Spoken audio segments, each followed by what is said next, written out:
stories like to fit in the algorithm, so I wanted to tell a quick story.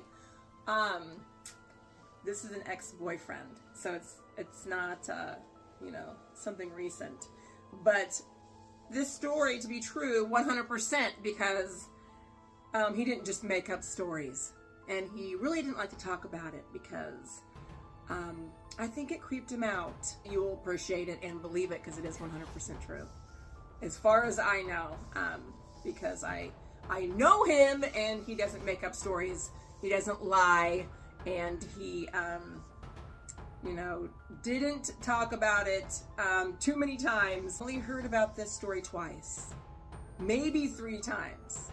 So he was on his porch. It was like a Friday or Saturday night. It was the weekend, hanging out with a couple friends, couple buddies, on his porch, and he turned and looked to his right, and there was a big tree right in his yard to his right, and you saw a little leprechaun.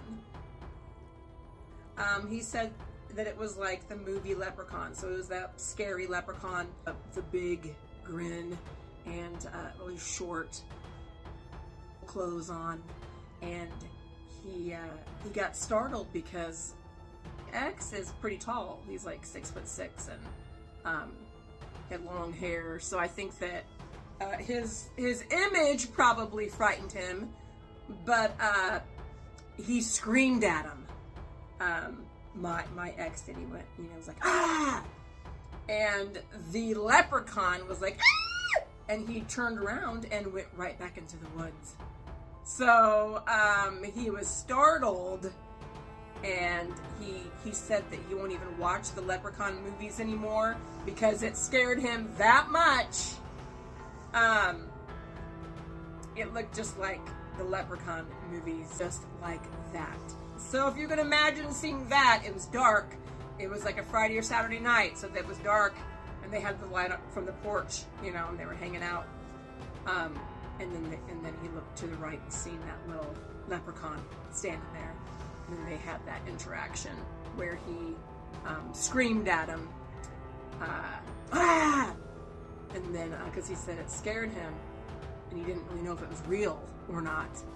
But then the little leprechaun got startled. He was like, ah! And then scurried back into the woods. So, have you ever seen a leprechaun? Have you ever seen any supernatural beings that kind of it wasn't supposed to happen, but frequency or vibration? And he was able to see into the supernatural world for a brief second. Or what do you think? What do you think happened? Let me know in the comments. I wanted to kind of fit into this algorithm because I had a story that I know is 100% true. So, all right, that's all.